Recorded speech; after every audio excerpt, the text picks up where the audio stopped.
샬롬. 오늘 수요일 저녁 예배는 보다 많은 분들이 이 제자 훈련을 참가할 수 있도록 이 제자 훈련에 대한 소개를 하면서 이렇게 제자 훈련을 하는 이유와 목적을 이 마가복음 1장에서 나타나는 예수님의 이 세 가지 명령을 통해 한번 살펴보고자 합니다. 첫해 이 제자 훈련반 101 클래스의 대주제는 예수 믿는다는 것이 과연 무엇인가였습니다. 먼저 이 자기 신앙의 현실을 파악하고 구원이 무엇인가를 한번 살펴보았습니다. 그리고 난 후에 하나님께서 섭리의 역사로 이 자기 백성을 부르시고 마침내 세상 땅 끝까지 구원하시려는 하나님의 주권 계획을 살펴보는 일을 시작하였습니다. 하나님이 이 땅과 세상을 창조하신 후에 이 첫사람 아담과 하와가 이 죄를 지어 이 땅이 타락했음에도 불구하고 구약에서 이 자기 백성을 택하고 부르셔서 회복시키셨는데 그때 이 그들과 맺은 약속, 이것을 특별히 언약, 영어로는 covenant라고 합니다. 이 약속을 통하여 이 택한 백성을 지속적으로 구원하셨다는 것입니다. 그래서 구약에서는 이 5개의 언약이 나옵니다. 아담, 노아, 아브라함, 모세, 다윗 언약이 바로 그것입니다. 그리고 그 내용을 하나하나 깊이 살펴보았습니다. 이 언약의 내용은 변함이 없지만 사람들이 이 언약을 때마다 어기고 하나님께 반역하자 그 중에서 택하신 자기 백성을 통하여 이 언약을 하나님께서 이어나가셨던 것입니다. 이렇게 하나님께서 자기 백성과 언약을 통해 구원하고자 하셨지만 이스라엘 백성이 지속적으로 하나님께 불순종하자 마지막으로 이 최종적인 이 영원한 언약, 이 새 언약, 뉴 커버넌트를 계시하십니다. 이사야서와 예레미야, 에스겔서 등에서 이 구세주 메시아이신 예수님이 이 땅에 오셔서 이 최종적으로 구원의 문제를 이 해결하실 것을 이 계시하는 것입니다. 그리고 실제로 신약 시대에 예수님이 그리스도 구세주로 오셔서 십자가에 달려 피 흘려 죽으심으로 우리가 구원받고 영생을 얻게 되었습니다. 이로 인하여 우리의 죄의 문제가 해결되었고 우리가 이제 영원히 하나님의 나라에서 살 수 있게 된 것입니다. 누가복음 22장 20절에서 예수님이 그래서 이렇게 말씀하셨습니다. 한번 살펴보겠습니다. 저녁 먹은 후에 잔도 그와 같이 하여 이르시되 이 잔은 내 피로 세우는 새 언약이니 곧 너희를 위하여 붓는 것이라. 예수님이 이렇게 이 땅에 오심으로 구약에서 계시된 새 언약이 마침내 실현되는 것입니다. 이렇게 예수님이 오심으로 완성된 새 언약의 내용은 특히 이 산상수훈의 설교에서 주로 많이 언급하셨는데 그 내용이 바로 하나님 나라에서 사는 법입니다. 그래서 이 상반기에는 구원론과 이 구약의 5개 언약에 대해 살펴보았고 이 하반기에서는 예수님이 오심으로 완성된 이 새 언약과 그 내용인 하나님 나라에서 사는 법에 대해서 살펴보았습니다. 결론적으로 예수 믿는다는 것은 구약에서부터 신약에 이르기까지 이렇게 하나님의 택하신 자기 백성과 맺은 이 언약의 내용을 우리가 믿는 것입니다. 이 첫해 처음으로 이 온라인 선교를 제가 미국에서 하다 보니 여러 가지로 이 장비라든지 녹화 상황이 좋지 않아서 외부로 공개하지는 않았습니다. 언제 다시 한번 시간을 내어서 이 내용들을 한번 다시 살펴볼 기회를 갖도록 하겠습니다. 그리고 작년 제자훈련반 251 클래스에서는 예수 그리스도의 제자는 어떻게 사는가 하는 주제로 살펴보았습니다. 먼저 이 소주제로 제자로서 살 때 이 피할 수 없는 고통과 고난의 이해에 대해서 살펴본 다음에는 부르신 소명, 맡기신 사명에 대해서 이 상반기 동안에 살펴보았습니다. 이 두 가지 주제는 예수를 믿는다면 예수 그리스도의 제자가 되려 한다면 가장 먼저 꼭 짚고 넘어가야 할 문제이기 때문입니다. 그리고 나서는 이 본격적으로 하반기에 들어서서 예수 그리스도의 제자도라는 주제로 살펴보기 시작했었습니다. 이렇게 예수 그리스도의 제자에게 주어지는 고통과 소명을 이해하고 우리가 제자도를 훈련하고 배울 때 바로 예수 그리스도의 제자가 사는 법이 무엇인지를 우리가 알 수 있기 때문입니다. 이렇게 지난 2년여 동안에 제자 훈련을 통해 우리가 믿는 신앙이 무엇이고 우리는 무엇을 어떻게 해야 하는지에 대한 이 신앙의 가장 근본적인 내용들을 살펴보았습니다. 그리고 이제 올해 들어서 봄부터 시작될 제자훈련반 351 클래스에서는 제자의 삶을 변화시키는 경건의 삶이라는 제목으로 우리가 잘 익히 들어서 알고 있는 디모데전서 4장 7절부터 8절에서 나타난 대로 이미 우리에게 금생과 지금 우리가 살고 있는 이 땅과 내생에 약속된 이 경건의 훈련을 할 계획입니다.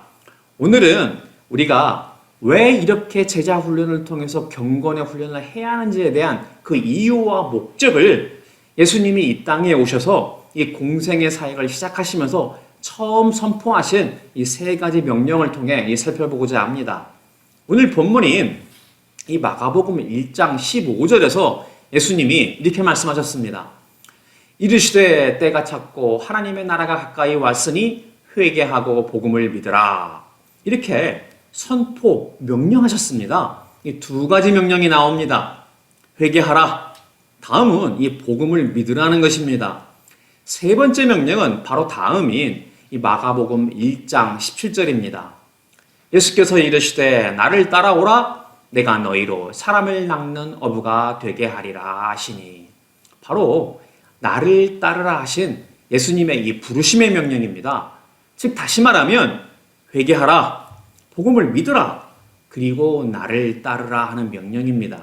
실은 예수님의 이 세 가지 명령에 우리가 믿고 무엇을 어떻게 살아야 하는지에 대한 내용이 다 들어있다 할 수가 있습니다. 먼저 이 첫 번째 명령은 회개하라 하신 명령입니다. 우리가 이미 신앙생활 오래되었는데 무엇을 더 회개해야 합니까? 이 제자훈련을 하면서 이 수도 없이 부딪히는 문제는 굳이 내가 예수의 제자식이나 되어야 하는가 하는 질문입니다. 그냥 제자는 신학교 나온 전임사역자들이나 하는 것이고 나는 그저 평신도이니 예배 참석하고 형편대로 교회에 봉사 조금 하면 되는 것이 아닌가 생각하는 것입니다. 그리고 그저 일방적으로 선포되는 주일 예배와 신방 서비스 정도 받는 이 종교 소비자로 남는 것이 지금 우리 신앙의 가장 일반적인 현상입니다.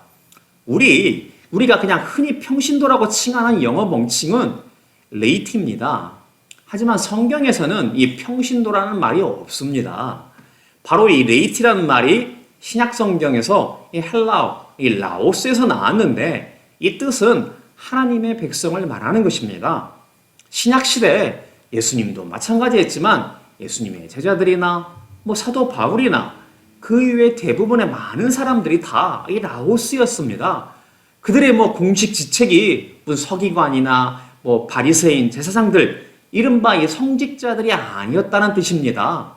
그런데 오늘날 교회 공동체는 성직자는 종교 서비스의 공급자이고 평신도는 이 종교 서비스의 이 소비자로 이분되어서 이 서비스를 사고 파는 이 자본주의 체제에 물든 이 무력화된 교회의 모습이 이 현실입니다.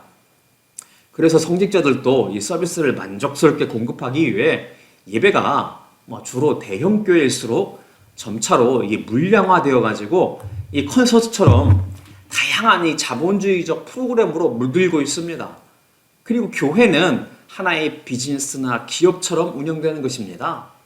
어떻게 해서든지 이 사람의 수를 늘리는 것이 마치 교회가 부흥하는 것으로 인식될 뿐만 아니라 이 성직자의 능력으로 판단되는 것입니다.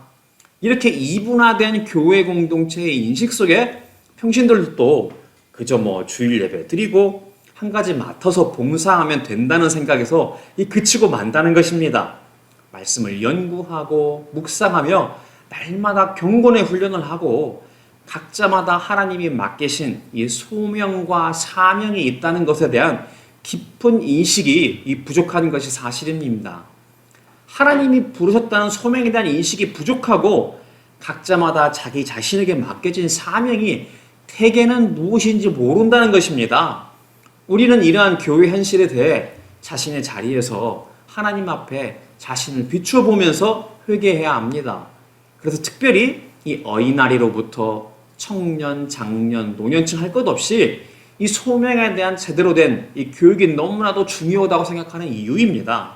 우리 모두가 하나님이 각자마다 부르신 소명과 맡기신 사명에 대해 깨닫고 민감할 때 우리는 요엘서와 사도행전에서 계시던 역사가 우리에게도 일어날 것입니다.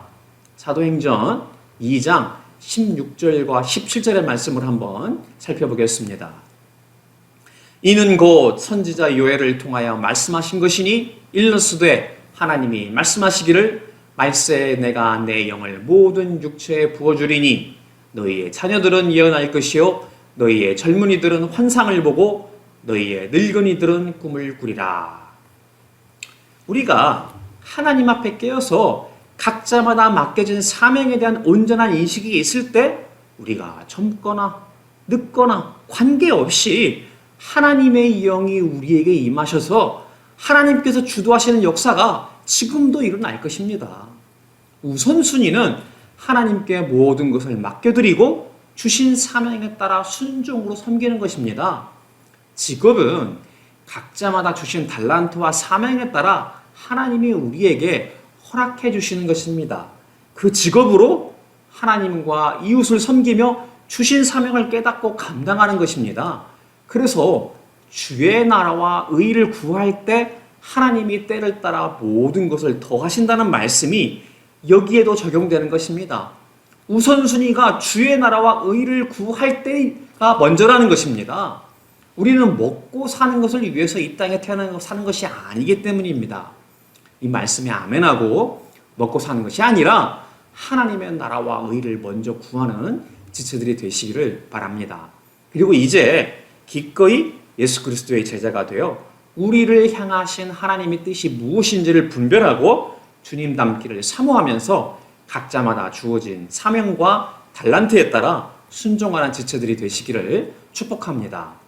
이 두 번째 명령은 복음을 믿으라 하는 것이었습니다. 우리가 이미 잘 아는 복음은 무엇입니까? 영어로는 saved by grace, justification by faith, 즉 예수 그리스도를 믿음으로 우리의 공로, 우리의 능력, 메리트가 아닌 은혜로 구원받았다는 것입니다. 이것을 아시다시피 justification, 칭의라 합니다. 우리가 잘 아는 에베소서 1장 7절의 말씀입니다. 한번 살펴보겠습니다. 우리는 그리스도 안에서 그의 은혜의 풍성함을 따라 그의 피로 말미암아 속량 곧 제사함을 받았느니라. 이것은 이 대부분의 모든 교회들이 강조하는 믿음, 이 복음의 본질입니다. 여기까지는 참 좋았습니다. 그런데 문제는 우리의 능력이나 공로에 의해서 구원받는 것이 아니라 오직 하나님의 은혜로 구원받는 것에 대한 말씀에 대한 이 오해가 생겨버렸습니다. 그래서 이 독일의 유명한 신학자인 이 본 회퍼 목사님이 지적하신 대로 우리가 이 값싼 복음에 취해버린 것입니다. 이 공짜니까 이 값싼 복음이 되어버린 것입니다. 구원의 복음이 worthless, valueless가 되어버린 것입니다. 공짜로 우리에게 은혜로 주신 복음은 사실 값을 매길 수 없을 만큼 너무나 priceless, 이게 소중한 복음이었는데 말입니다. 금방 살펴본 이 에베소서의 저자인 사도 바울의 이 로마서 5장 8절부터 10절에서의 말씀을 한번 살펴보겠습니다.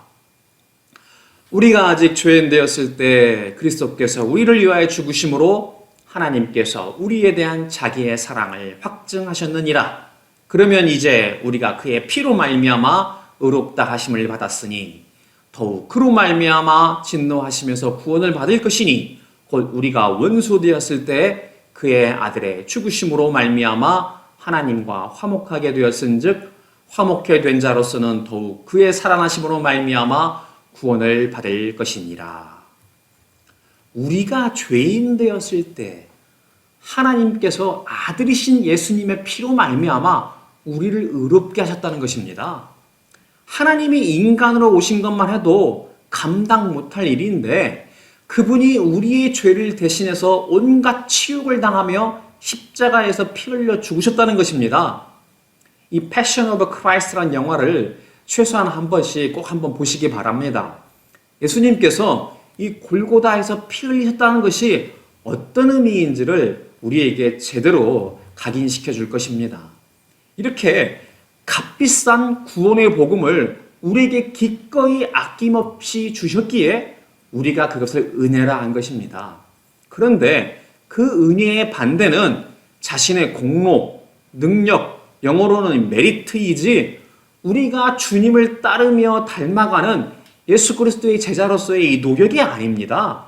우리는 주님 다시 오실 때까지 예수 그리스도의 제자로서 열심히 배우고 충성도에 훈련하며 노력해야 합니다. 많은 신앙인들이 행위가 아니라 은혜로 받았다는 이 이신칭의의 복음에 대해서 오해하고 있는 것이 바로 이것입니다. 우리가 이미 구원을 받아놓은 것으로 생각한다는 것입니다. 그러고는 대부분 원래 살던 세상 방식대로 사는 것이 많은 신앙인들의 모습입니다. 그래서 이 A.W. 토저 목사님은 이러한 현실교회의 모습과 성도들을 보고 이단이라고까지 했던 이유가 바로 여기에 있습니다. 우리가 복음을 믿으라 할 때 복음을 제대로 이해하고 믿어야 합니다. 예수님은 새 언약을 받게 된 이 신약 시대의 하나님 나라의 백성, 예수 그리스도의 제자들은 이제 이 땅에서부터 하나님 나라에 사는 법을 배우고 주신 사명에 순종해야 합니다. 예수님이 명령하신 이 대계명을 따라 하나님과 이웃을 사랑하는 것입니다. 그리고 대사명에 따라 주님 주시는 능력과 권세를 가지고 자신이 선자리에서부터 땅 끝까지 자신이 먼저 예수 그리스도의 제자가 되어 다른 사람을 제자 삼는 일을 감당하는 것입니다. 이 대계명과 대사명을 깨닫고 열심히 순종하며 사는 것입니다. 이 예수님의 가르침을 전체적으로 하나의 구원으로 향하는 이 통전적인 복음으로 이해하지 않고 어느 일부분만을 취사 선택해서 받아들이면 되는 것으로 우리가 그동안 많이 잘못 가르치고 또 오해했던 것입니다. 잘 아시다시피 구원은 already but not yet, 이미 시작되었지만 아직 완성된 것이 아니기 때문입니다. 주님 다시 오실 때까지 우리는 우리의 구원을 이루어 나가야 합니다. 그러기에 이것은 전임 사역자만 하는 일이 아니라 우리 모든 하나님 나라의 백성, 예수 그리스도의 제자가 이 감당해야 할 명령입니다. 우리 모두가 각자마다 선자리에서 주신 달란트와 사명 속에 만인 제사장이기 때문입니다. 이 제사장이면서 자신의 달란트가 소명이 무엇인지도 모르고 또 주님 주신 대계명과 대사명이 무엇인지도 제대로 이해하지 못하고 대충 살 수는 없기 때문입니다. 또 마지막 세 번째 명령은 예수님께서 우리를 부르시는 나를 따르라 하는 것입니다. 이 나를 따르라는 책 제목으로 유명한 분이 우리가 서두에 말씀드렸던 이 독일의 본 회퍼 목사님입니다. 한국어 번역판은 나를 따르라이고 영어판은 The Cost of Discipleship, 즉 제자도의 대가입니다. 그는 이 2차 대전 당시에 미국 신학교에서의 이 교수 자리를 마다하고 이 나치 치하에 있는 독일 교회로 돌아가서 이 저항 운동과 함께 이 교회를 섬기다가 불과 종전 몇 개월 전에 이 사형을 당하게 되었습니다. 그래서 이 본 회퍼 목사님의 말씀이 힘이 있는 이유가 바로 여기에 있습니다. 기꺼이 사도 바울이나 예수님처럼 이 고난을 뒤따르는 자가 되었기 때문입니다. 그렇다고 해서 우리가 그를 따라서 공산권이나 이슬람권으로 가서 선교사가 되어 한다는 것을 이렇게 말하고자 하는 것이 아닙니다. 우리의 선교지는 가장 먼저 자신이 선자이기 때문입니다. 그래서 우리는 나를 따르라는 예수님의 명령에 순종하여 먼저 자신이 제자가 되어 예수님을 닮아가며 각자마다 주어진 사명을 감당하기 위해서 이 훈련을 받아야 한다는 것입니다. 훈련받지 않고는 이 감당하지 못하기 때문입니다. 이것을 영성 훈련이라 하기도 하고 성경에 나온 표현대로 한다면 이 경건의 연습 혹은 이 훈련이라 합니다.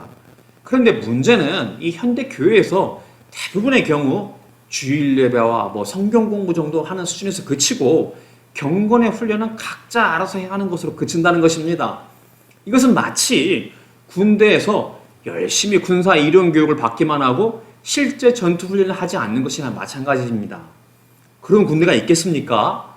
실제로 이론만 공부하고 총도 쏘고 포격도 하고 미사일 쏘는 훈련을 하지 않는 군대가 있겠습니까? 하물며 체육이나 음악, 미술도 마찬가지입니다. 한번 생각해 보시기 바랍니다. 만약 축구 선수가 열심히 이론 교육만 하고 실제 훈련을 하지 않고 게임에 나서는 경우가 있겠습니까? 음악이나 미술하는 사람이 열심히 이론 교육만 받고 실제 연습을 하지 않는 경우가 있을 수 있겠습니까? 그런데 신기하게도 우리 교회 현실은 대부분 주일 예배 설교 조금 더 하는 것이 성경 공부 한 번 더 하고 나머지는 각자 알아서 하라는 것입니다. 그나마 한국 교회가 다른 교회에 비해서, 다른 나라 교회에 비해서 조금 잘한다는 것은 이 새벽 기도회입니다. 왜냐하면 이 기도회 훈련을 그나마 열심히 하는 것입니다.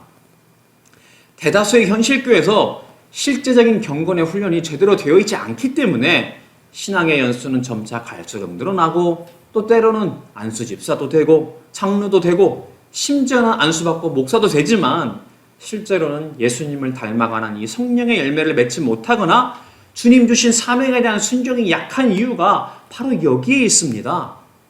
로마서 7장 14절과 15절의 말씀을 한번 살펴보겠습니다. 나는 육신에 속하여 죄 아래 팔렸도다. 내가 행하는 것을 내가 알지 못하노니 곧 내가 원하는 것은 행하지 아니하고 도리어 미워하는 것을 행함이라. 우리가 이 옛사람을 벗고 예수님이 주시는 새 생명을 받아 우리의 온 영혼과 마음이 우리의 몸을 굴복시키는 이 훈련이라는 능동적 과정에 들어가지 않는다면 우리는 아무리 연차가 오래되어도 변화되지 않을 것입니다. 이 신앙 고백의 에센스로 평가되는, 이 정수로 평가되는 마태복음 16장 16절에 나타나는 이 베드로의 주는 그리스도시요 살아계신 하나님의 아들이라는 이 고백은 분명히 진리라는 것을 더 이상 말할 필요가 없을 것입니다. 하지만 이렇게 신앙 고백을 했던 베드로였음에도 불구하고 그가 동료들과 예수님의 좌우편에 서는 자리를 탐내던 이였고 주님 잡혀가시던 날에 무려 3번이나 주님을 부인했던 것을 우리는 잘 알고 있습니다. 이것이 바로 복음에 대한 지적 동의나 고백 수준으로는 하나님의 나라를 제대로 알지 못한다는 것입니다. 히브리서 5장 8절부터 9절의 말씀을 한번 살펴보겠습니다.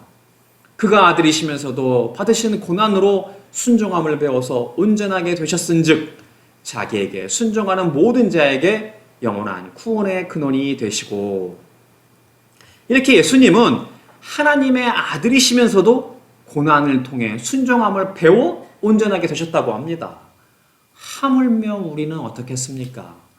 우리가 하나님의 나라를 온전히 알고 그렇게 살기 위해서는 고난과 믿음의 순종을 통해 조금씩 삶의 가치관이 변화될 때야 비로소 가능하지 않겠습니까?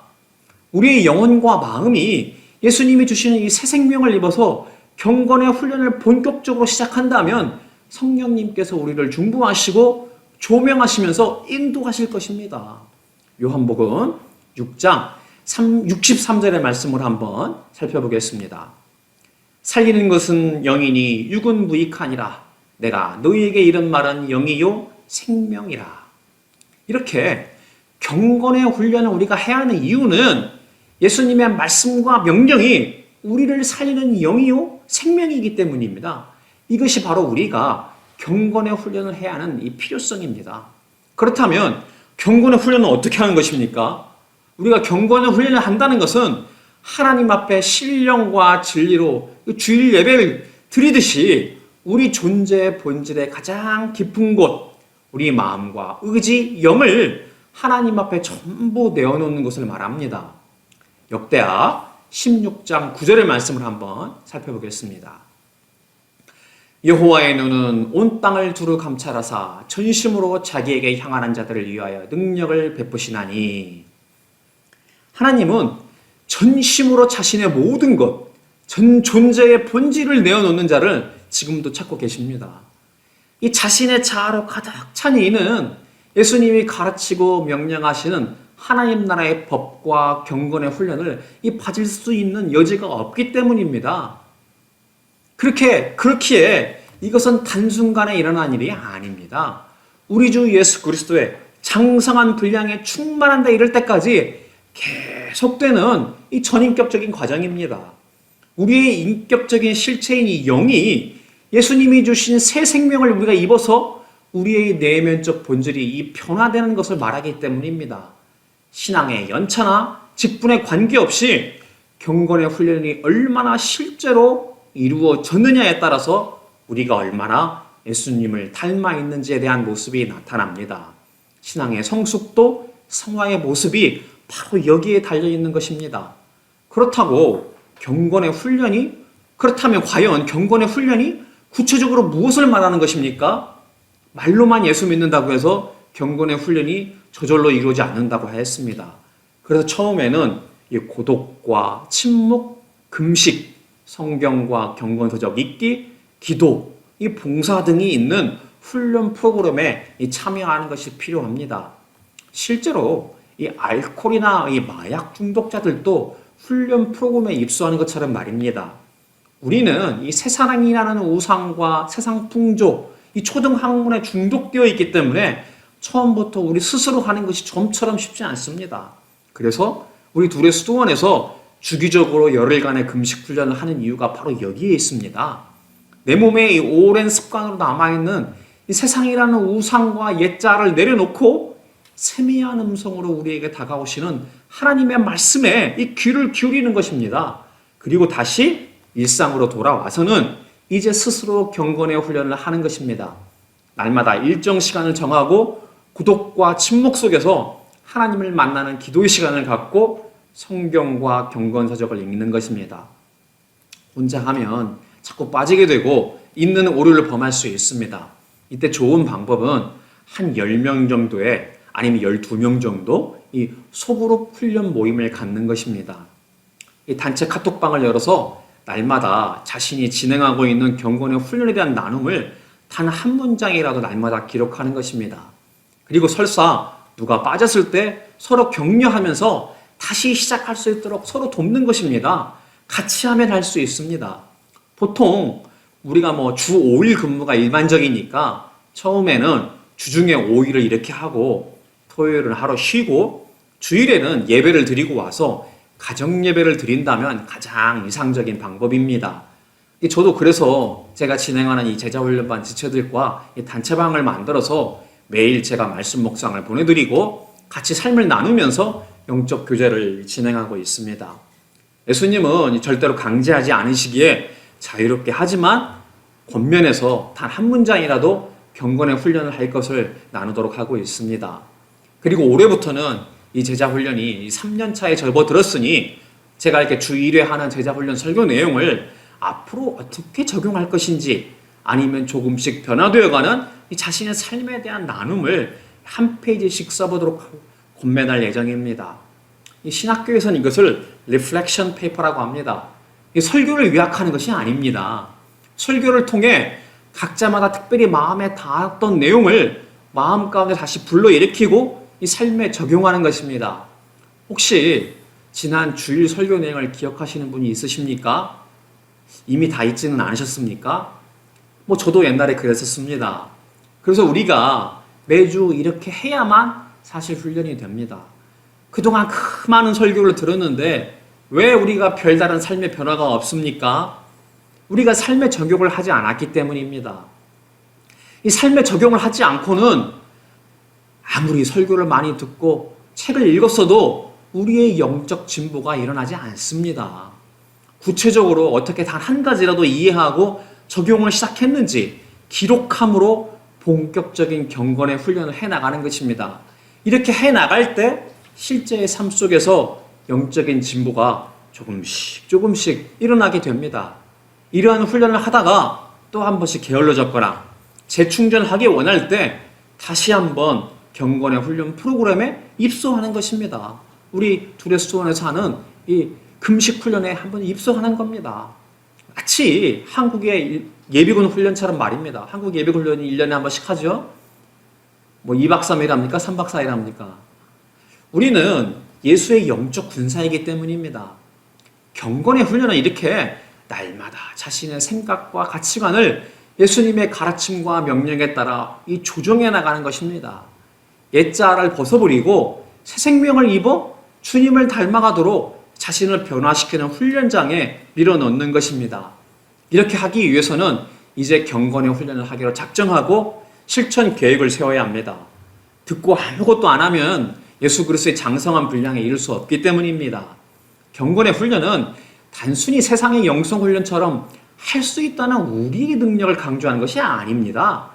경건의 훈련이 세상의 영성 훈련과 다른 것은 성령님의 중보와 돌보심, 인도가 함께 하시기 때문입니다. 때로 우리는 유혹과 고난 속에서 일시적으로 넘어질 수는 있습니다. 옛 육체의 본성이 나타날 때도 있습니다. 그럴 때 이 남을 탓하는 것이 아니라 덮어주고 사랑하며 이 자신을 반추하는 계기로 삼는 것입니다. 이렇게 하면서 성령님의 인도하심을 구하고 몸의 행실을 죽이는 훈련을 지속적으로 할 때 예수 그리스도의 제자는 이 고난과 시련 속에서 패배하지 않고 하나님의 임재하심 가운데 반드시 승리하게 될 것입니다. 성령님의 인도 가운데 우리의 내면이 하나님의 능력과 권세로 주님을 닮아가며 점차 변화될 것입니다. 처음에 이 영적 싸움에서 조그마한 승리를 경험하게 되면 이를 통해 하나님의 은혜를 더욱 충만히 받게 되고 또 이러한 은혜는 우리로 더 큰 영적 싸움에 승리할 수 있는 능력과 권세가 주어지는 이 선순환을 일으키게 됩니다. 그때 우리는 비로소 예수 그리스도의 제자가 되어 이 경건의 훈련을 하고 있는 것에 대한 이 확신을 얻게 될 것입니다. 이미 우리가 예수 그리스도의 제자가 되어 하나님 나라에 사는 법을 깨치고 하나님을 더욱 깊이 알게 될 뿐만 아니라 예수님 안에 내가 살고 내 안에 예수님이 사시는 이 신인합일, 이 그 관계, 이 동행의 길을 가고 있기 때문입니다. 예수 그리스도의 도, 이 제자도의 길이 아무리 좁은 길이라 해도 이 문제가 되지 않습니다. 왜냐하면 우리가 주님과 함께 하기 때문입니다. 호람대오의 삶을 살기 때문입니다. 바라기는 우리 사랑하는 둘의 공동체 모든 지체들이 이제부터라도 예수 그리스도의 제자가 되기로 결단하고 경건의 훈련에 순종함으로 하나님 나라의 복과 능력과 권세를 받는 지체들이 되시기를 주님의 이름으로 축복합니다. 찬양 같이 하나 하고 기도하려고 합니다. 말씀드렸던 이 보온 회퍼 목사님이 2차 대전 종전 바로 직전에 1944년 성탄절에 약혼자에게 이 감옥에서 죽음을 앞두고 마지막으로 쓴 이 옥중 서신의 내용을 바탕으로 가사가 된 찬양곡인 이 선한 능력으로입니다. 같이 찬양하고 기도하겠습니다.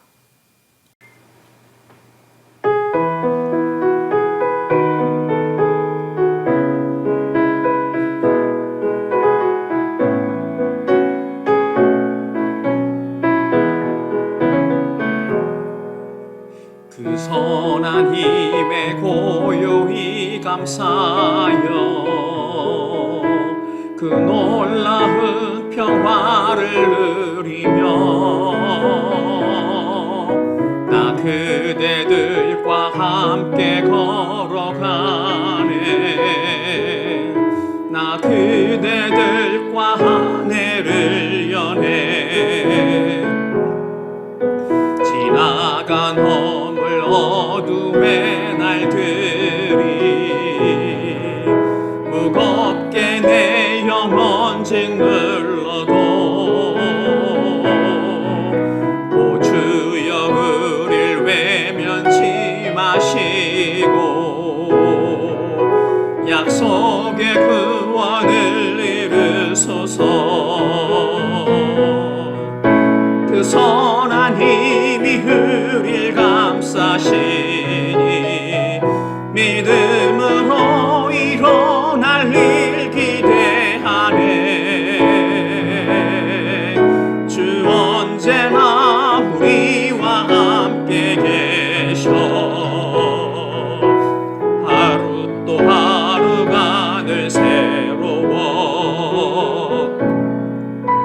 주께서 밝히신 작은 촛불이 어둠을 헤치고 타오르네.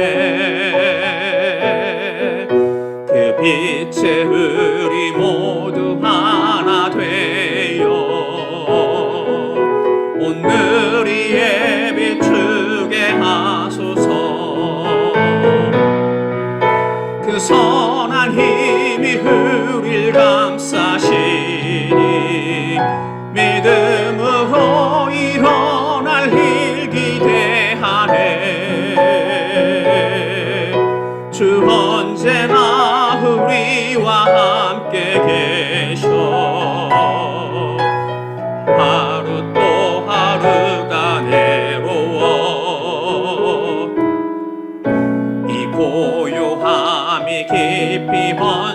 갈 때 저 가슴 벅찬 노래 들리네. 다시 하나가 되게 이끄소서. 당신의 빛이 빛나는 이 밤, 그 선한 힘이 우릴 감싸시니 믿음으로 일어날 일 기대하네. 주 언제나 우리와 함께 계셔. 하루 또 하루가 늘 새로워.